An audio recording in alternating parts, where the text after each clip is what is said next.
No vídeo anterior desta série, ou nos vídeos anteriores, vimos então como criar um sistema de login e logout na nossa aplicação para acesso à área reservada e fizemos-lo com os dados do utilizador colocados no nosso código de programação, o que obviamente não é o mais comum. Relembrando muito rapidamente, quando clicamos na área reservada, temos dois cenários. Ou aparece o formulário de login no caso de não existir uma sessão ativa, ou então, sempre que nós colocamos aqui os dados do utilizador, e entramos e a sessão o login é feito corretamente, então temos uma sessão ativa e a partir daí aparece também aqui esta barra. Para quem não acompanhou ou não está por dentro daquilo que eu estou a falar, bastará ver o vídeo anterior desta série e vão perceber o que é que eu estou a falar. Vou clicar aqui no logout e estamos outra vez sem sessão. Bom, se olharmos aqui para o nosso código, o que acontece é algo muito simples. Todo o fluxo da nossa aplicação passa pelo fecheiro index.php. E no caso do index.php, quando nós escolhemos para aceder à área reservada, o que vai acontecer é que vai ser executado este bloco de código que aqui está. Bom, ele vai verificar se houve a submissão de um formulário, isto é, no caso de estar a ser apresentado o formulário de login, quando nós clicamos no entrar, ele verifica que de facto houve a submissão de um formulário e então passa a responsabilidade das regras de negócio para esta função chamada verificar login, que está dentro de um bloco if. O que é que isto significa? Esta função retorna verdadeiro ou falso. Se retornar verdadeiro, significa que há um login com sucesso e uma sessão, e então inclui este layout do user e depois vai incluir também o resto da página, neste caso a área reservada. Se não houve um login com sucesso, esta inclusão já não é feita e apenas aparece a área reservada. Bom, o que acontece na área reservada ou no fecheiro PHP da área reservada é o seguinte. Temos aqui uma condição. Ele pergunta se existe uma sessão com o utilizador, então ele vai, neste caso, apresentar a área reservada. Portanto, acedemos ao espaço ao qual os visitantes não podem aceder. Mas no caso de não existir uma sessão com o utilizador, ele apresenta então o formulário de login. Bom, o que aconteceu aqui foi o seguinte. Nós estivemos a trabalhar num cenário, e agora vamos passar aqui para o verificar login. Temos aqui embaixo esta função, onde nós colocamos os dados do utilizador aqui de forma direta. Ora, isto não é, obviamente, aquilo que acontece com frequência. O mais frequente é termos um banco de dados onde temos os dados dos utilizadores, vários, inclusive, e que depois nós aqui vamos, dentro desta função, chamar a execução de uma query à base de dados, verificar se o utilizador e a password correspondem aos dados introduzidos e depois criar ou não a sessão. Ok? Então, em primeiro lugar, o que nós vamos aqui fazer é regressar à nossa base de dados e nós temos uma base de dados na sequência do desenvolvimento deste nosso projeto, que é a base de dados do newsletter. Ora, nós poderíamos agora dar aqui um nome diferente, mas iríamos ter que alterar alguns aspectos relacionados com outras funcionalidades desta nossa aplicação. Então eu vou aproveitar exatamente o mesmo nome e a única coisa que eu vou fazer aqui é adicionar uma nova tabela. Então eu vou clicar com o botão direito do mouse, Create New Table, e neste Create New Table eu vou-lhe chamar Users. Podem dar, obviamente, outro nome que quiserem, usuários, utilizadores, o que quiserem. Bom, eu aqui vou adicionar apenas 3 campos. Vamos adicionar o ID User. Vai ser, então, um campo com chave única e, por isso mesmo, aqui na pré-definição, eu vou colocar aqui um auto-increment. Vamos aqui confirmar. Há aqui um bug relacionado com a apresentação neste caso do IDSQL, eu vou aqui abri-lo novamente, portanto, temos aqui o auto-increment, vamos aqui dizer que é uma chave primária, ok? Vou aqui adicionar ainda o usuário, vamos lhe chamar assim. O usuário vai ser um campo de texto, portanto, vou escolher aqui varchar, e no varchar eu vou dizer que 50 caracteres é mais do que suficiente. No caso da password, eu tradicionalmente não escrevo o nome password. Costumo remover dali o O, porque password pode ter alguns conflitos com algumas palavras reservadas do MySQL, então eu coloco password e, portanto, vocês assim estão safos neste caso. Ou se quiserem colocar senha, também podem fazê-lo, não há qualquer problema.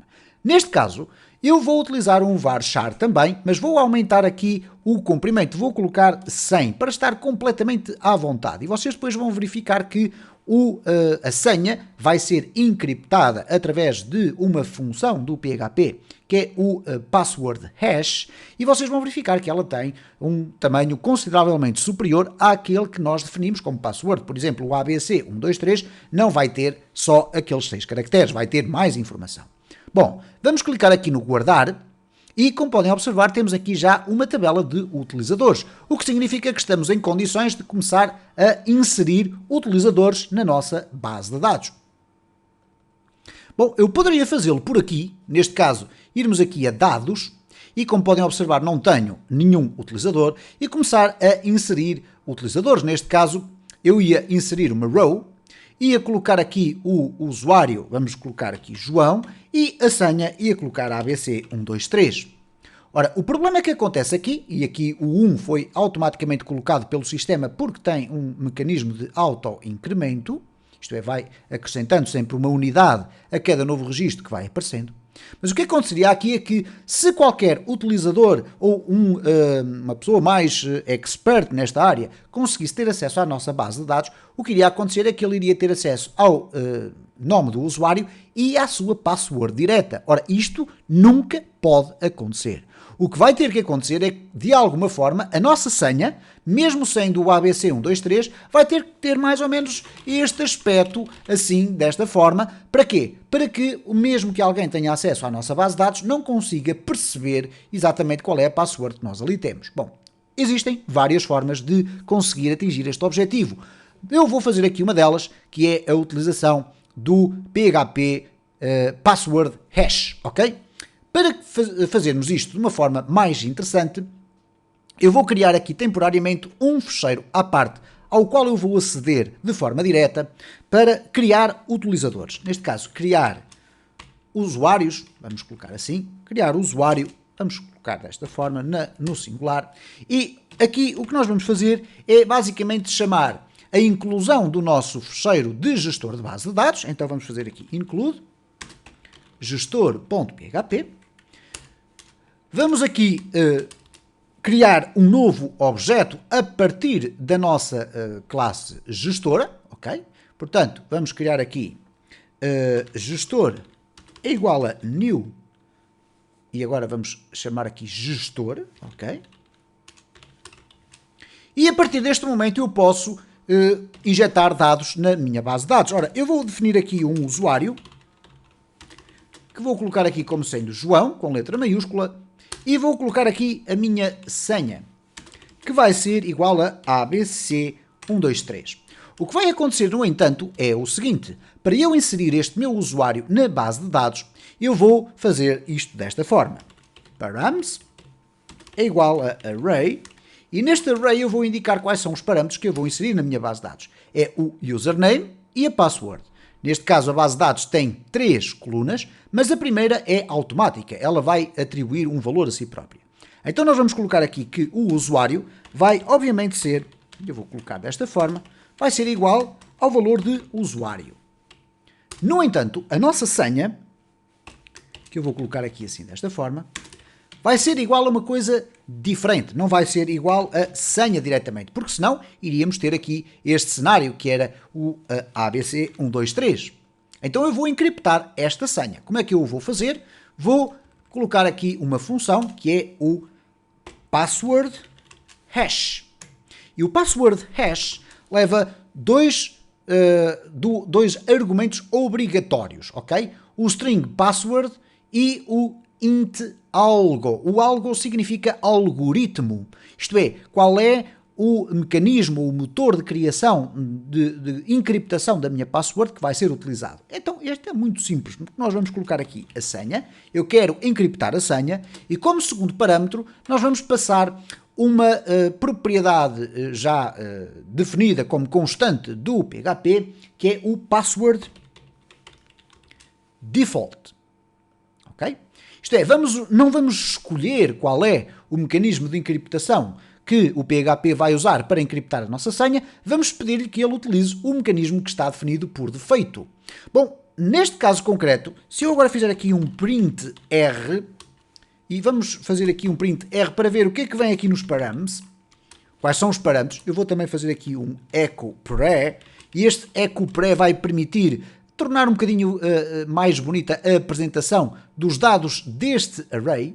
Se eu agora for aqui ao meu site e neste caso colocar aqui criar usuário.php, eu vou aceder diretamente àquele fecheiro. Vocês vão ter a oportunidade de ver para já que existe aqui um erro. Bom, vamos ver qual é o erro, é na linha 12. E ele diz-nos assim, colocou aqui um ponto e vírgula no final. Obviamente que eu não posso ter aquele ponto e vírgula porque estamos a trabalhar no interior de um array. Vamos então aqui refrescar e reparem o que é que acontece. O usuário é João, mas a nossa senha, que seria então o ABC123, passou a ter este aspecto. E como podem verificar, se nós contabilizarmos o número de caracteres, nós vamos verificar aqui, eu vou copiar e vou colocar aqui num fecheiro à parte. E reparem, eu posso selecionar e ver aqui em baixo quantos é que foram selecionados? Foram 60 caracteres. Daí a razão de eu ter definido na estrutura da minha tabela que eu queria 100. Ok? Se nós tentarmos fazer aqui uma outra experiência que é na senha colocar uma senha mais comprida, com mais caracteres, e fizer aqui um refresh, vocês vão ver que não há uma alteração substancial. Portanto, teremos ali sempre 60 caracteres, mais ou menos a mesma coisa. Então, o que é que nós vamos fazer agora? Bom, eu vou deixar ficar o ABC 123 e vou injetar estes dados na minha base de dados, em vez de os apresentar aqui. Então, vou fazer o seguinte. Gestor, executar uma non-query, que é uma das duas funções que eu tenho no interior daquela minha classe, e relembrando aqui que eu tenho o executar a query, que é para ir fazer um select, isto é, buscar informação, ou executar uma non-query, que é para inserir, atualizar e eliminar dados. Então é esta que eu vou utilizar. Bom, o que é que eu vou passar aqui como parâmetros para esta minha query? Eu tenho que passar dois parâmetros. Tenho que passar a instrução de SQL, que eu vou colocar aqui, e depois tenho que colocar aqui a informação de que existe aqui os parâmetros que vão ser usados dentro desta query. Então vou fazer aqui um insert into users, que é o nome da tabela que nós criamos, e vamos colocar aqui os values. Bom, nos valores, o que é que nós vamos simplesmente colocar? Usuário e senha.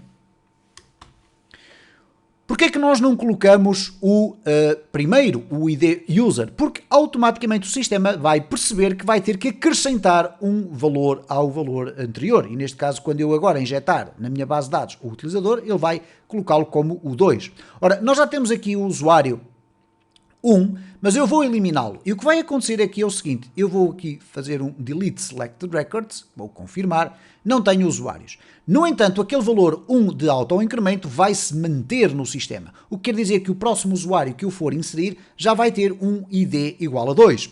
Vocês poderão perguntar, mas isso não é um problema? Não, não há qualquer problema. O que interessa é que nesta coluna só existam valores únicos, isto é, se começar no 100, o próximo vai ser o 101 e assim sucessivamente, não há qualquer problema. Para além disso, a dimensão do número de valores que podem ser incluídos aqui, uma vez que é uma coluna de tipo inteiro, é enormíssima, é na escala de 2 bilhões e qualquer coisa. Portanto, penso eu, atenção, estou aqui a dizer um número muito alto, mas é de facto um número muito alto para o facto de nós termos que estar preocupados se começa no 1, se começa no 100, no 1000, não interessa.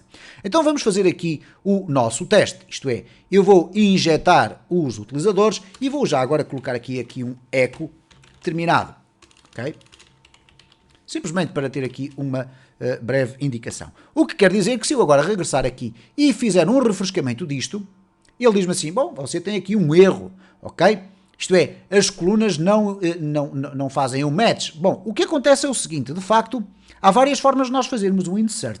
Se eu tivesse colocado aqui o users e depois tivesse dito aqui usuário e senha, esta funcionalidade ia resultar em pleno. Bom, mas como eu não defini aqui quais são as colunas que eu vou usar, então eu vou ter que colocar aqui um 0, e este 0 vai então sim agora ativar o sistema de auto-incremento. Bom, vamos então verificar agora novamente, vamos aqui refrescar e cá está, terminado. Vamos verificar o que é que aconteceu aqui na nossa base de dados. Como podem verificar, não está cá nada, aparentemente. Nós temos que pedir para refrescar os dados e vamos verificar que agora temos lá o João e inserido com esta hash toda que aqui está. Se eu quiser agora criar um outro usuário, vamos colocar aqui a Ana e vamos lhe dar uma password igual, ok? E vocês dirão, bom, então se eu der uma password igual, o que vai acontecer é que este valor que vai aqui ser colocado vai ser exatamente igual. Não. O sistema de hashing usado pelo PHP vai permitir fazer o seguinte, reparem, eu refresquei, neste momento já temos um novo usuário aqui, e reparem que apesar da password da Ana ser exatamente igual à password do João, a hash é completamente diferente. Portanto, tem a ver com um mecanismo de encriptação que nós não temos que perceber exatamente como funciona. Bom, no próximo vídeo desta série, o que é que nós vamos fazer? Vamos analisar então, quando o utilizador faz a submissão neste caso, a submissão do formulário, o que vai acontecer é que ele aqui no verificar login vai ter que verificar, vai à base de dados buscar a informação, vai verificar se a password corresponde ao utilizador e no caso de corresponder vai criar a sessão ou então vai devolver falso a dizer que houve um login inválido.